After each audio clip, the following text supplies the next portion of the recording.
We should all know by now that the Gen 1 Pokemon games are glitchy as heck. Pokemon Yellow had some fixes, but still remains super glitchy. So today, I've picked 9 glitches that I believe everyone who has played this game has experienced at least one of these glitches, and without further ado, let's show them off.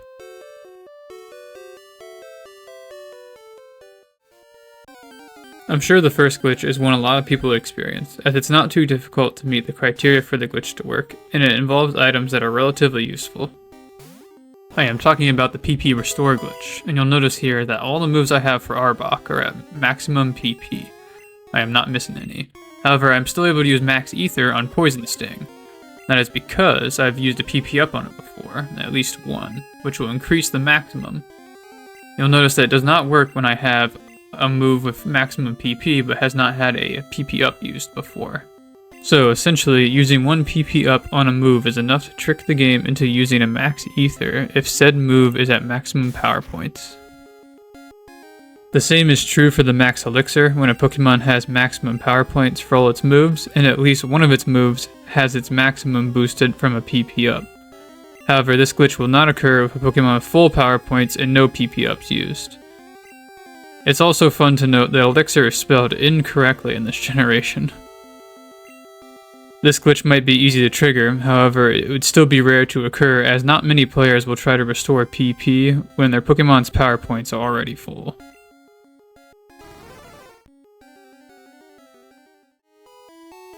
Another odd effect that can happen in Generation 1 is that NPCs can seemingly disappear, or even teleport. When leaving a route or city, the game effectively changes the map that the player is on and will make all NPCs disappear on the previous map and make them appear on the current one. This can be abused to make it seem like NPCs are disappearing before our eyes. This is something that could potentially happen on accident, however it usually requires the player's effort to force the wandering NPC to wander near the border of a map. You can see here that this NPC is returned back to its spawn location once the map is reloaded. I could definitely see this glitch being a bit creepy for younger players, as it doesn't make much sense in the moment, and might even cause a little bit of confusion. This can happen with pretty much any wandering NPC, all it really depends on is how patient the player is.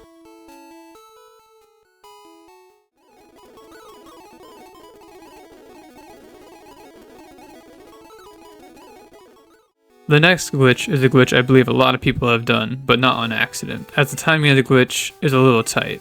When opening the start menu upon walking into the site of a trainer that was just off screen, you'll have full access of the start menu, but upon closing it, you will immediately get an encounter with said trainer. These trainers are considered long-range trainers, since they're able to see the player at the maximum distance. Because of this situation, if the player decides to fly before closing the start menu, they'll be able to escape the trainer before the battle begins. This is why it's commonly called the trainer escape glitch, or the trainer fly glitch. After fleeing from the trainer, the start menu will no longer be responsive, and a couple of methods will have to be performed in order to gain access back to the menu. The most straightforward one is to simply fight a trainer that will seemingly fix the glitch.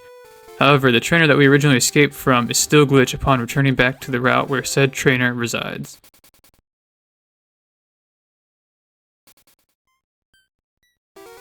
The start menu will pop open, and when closed, a battle will begin. This will definitely surprise players who have never experienced this glitch before, and little do they know it's a super powerful glitch, as it is capable of giving any normal Pokemon in the game, including Mew and the legendaries. Another glitch Pokemon can even be obtained from this glitch, and this glitch still remains to be one of the most popular Generation 1.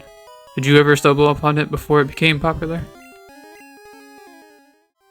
This next glitch is one I don't expect many people to have experienced, because it requires the player to save their game on Cycling Road, then start a new game without clearing the save file data by using up, select, and B. Now the player must at least get to the bike shop in Cerulean City without using dig, teleport, fly, or an escape rope. The player should not black out inside or outside of battle, nor enter the Cycling Road, as those will reset the glitch. Once getting the bicycle in the new game, the game will act as if the player is still on a bicycle on Cycling Road. This is because the game will carry over the flag of the player being on the Cycling Road to the new game. This glitch is not useful, so it makes sense not many people will seek out performing this glitch. Thankfully, it can be fixed by doing the things listed earlier. It may not be the most useful glitch, but it still is pretty neat effect, and it can be used to troll your friends. The next glitch brings us to this tree in between routes 14 and 15, which might be the only tree in the game this works on. We can cut it like any normal tree, and it'll disappear, as expected. But since there's a route change here, we're able to walk away and actually have it respawn back in. As you can see there, it spawned back in and is blocking our path. If we open the start menu, you can see the tree is actually still there. It just like regrows back. I guess we're using some strong fertilizer. But of course we can cut the tree again because it technically is there. But the issue is, since we go off the route, it respawns, but since it's still technically on screen, the sprite doesn't reappear. And it looks kind of silly in this part, where it's like we just cut the tree, walk over in this area, and then turn back around, and suddenly it's there again. It's just so odd. Especially when opening the start menu up there, because it covers where the tree is supposed to be. So I can see if this is a glitch that someone discovers on their own, they'd be really confused on what the heck's going on.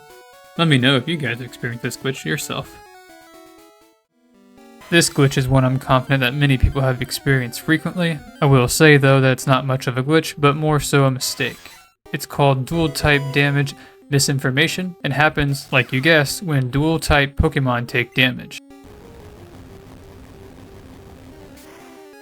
As you can see with Zapdos, it technically took normal damage, but despite that the game actually said that it was super effective, which is not the case. It's just an incorrect display of what actually happened. So electric will hit neutral against electric flying, and the reason why it displays that it's super effective is because of what I said earlier, where there's a list of how the game determines it, and since the super effective one actually displays later than the non-effective one, it'll show that it was super effective. I'll show another example of that here with Gyarados and a grass type. So Gyarados is, water flying, and it gets hit by a grass type move, so it says not very effective. And in reality, it's supposed to be neutral, and it reads the grass versus flying last, so it does half the damage displayed, even though technically it still does normal neutral damage. As I said before, it's not much of a glitch, but it's something that I'm sure a lot of us have experienced before. And let me know of any combinations you saw this weird effect take place. Now there are a couple different ways to activate this next glitch. I'm going to start by using the Jigglypuff in the Pewter City Pokemon Center. Jigglypuff helps activate this glitch because it makes Pikachu go to sleep. And when Pikachu goes to sleep, he won't follow us until we talk to him. When we walk away from Pikachu and make it where he is off screen, the game starts to break when we start to walk around. There are some things that can happen pretty quickly. However, in this case, we won't see anything too crazy right away. I am going to use a little bit of speed here because it does take a bit. You have to walk quite a bit of steps. But eventually you'll notice things are a little weird because the attendant there at the cable club will actually turn, and she never actually turns normally. She never will. She'll always face straight down. Sometimes she'll face towards the back wall. Some weird stuff like that will happen. Once we walk around for long enough, we'll actually activate something that's going to come up later in this video, but we're going to talk about it now. The map starts to kind of fall into chaos, and it actually creates like a super glitch city, or a glitch city at the very least. And we get stuck and we're not able to move, which is pretty silly. Now this glitch may not happen very frequently with people, because it's pretty rare that Pikachu will actually stop moving. I'll show you a couple other situations where it could happen. But besides that, they really won't leave Pikachu there for that long, because you still have to walk like at least a few hundred steps, probably even over 200 steps without Pikachu being on screen. Some more locations for this glitch. One is the Vermilion City Fan Club. Pikachu, when you first go in there for the first time, Pikachu will go in there and analyze the Clefairy, if you will. Another location for a first time is Bill's house. When you go into there, he's transformed into a Pokemon, so Pikachu will go check him out too. There are also glitch items that can be used to make Pikachu stand in place. Now, fun fact, this is actually the very first glitch I ever discovered. Saw it online somewhere and tried it out and was holy crap, that's cool. All you do is go into the Safari Zone, pay as normal. It is possible to get in when you don't actually have any money. You'll try to leave when you go in, say no you're not leaving, and then save the game. It's kind of silly to just go in and then immediately try to leave. So you're going to save and then reset once you finish saving.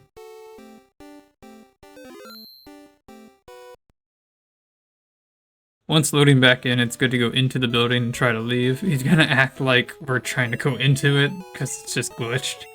And at this point, we actually still have the step counter active, so we have just a little under 500 steps to waste out. Something pretty neat happens when you run out of steps. I'm going to use Route 7 for this one. Sometimes when doing this glitch, it can be called the wrong warp glitch. And so for this one, something comical happens where we just leave the Safari Zone gate once warping back and we'll just come out a random door. It's also called Glitch City because sometimes when you go out particular doors, some interesting stuff can happen there. But first I'm going to show what happens when you get recalled from Cerulean City. So the Safari Zone gate is based off the palette of the last place you're in, so it looks like a nice blue color. What's kind of neat is once we go back through the warp, go through the bike shop, which is comical. But you'll notice there's actually no music right now, no background music at all, which makes it seem so strange. It's like as if we're in an area that we're not supposed to be in, you know, where it's just like it's all quiet, just not allowed to be here. It's kind of ominous, honestly. Cerulean City is not the only place that does this, but it's probably my preferred one to use. And now for some locations that'll actually give you a glitch city. The most popular one, Route 20, where the sea foam islands are, gives a pretty well-known glitch city.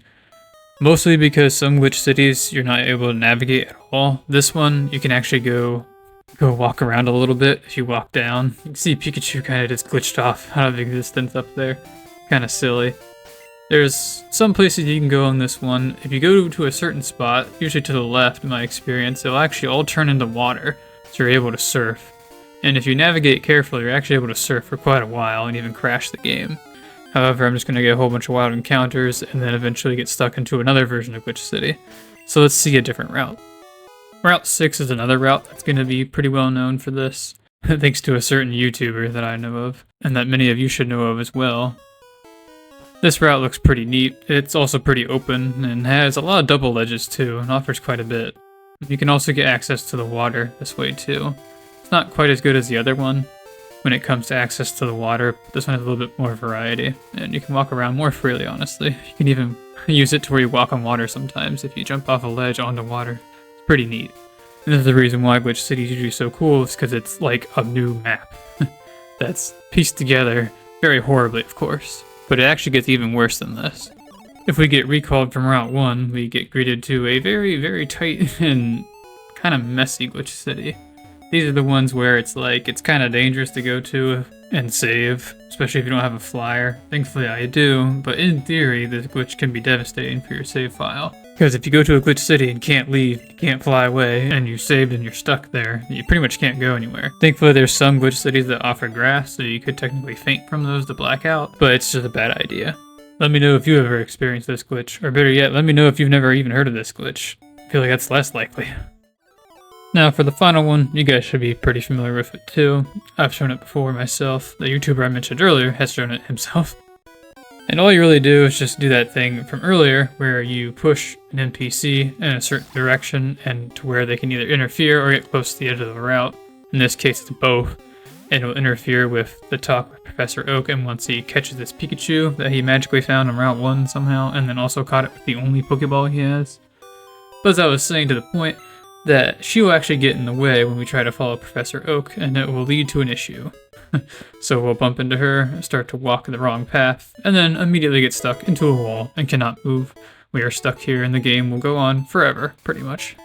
This is going to conclude today's video. Let me know what you guys thought of this video and how many of these glitches you got to experience personally. If you guys enjoyed this video, be sure to rate it well to let me know if I should keep making videos like this one.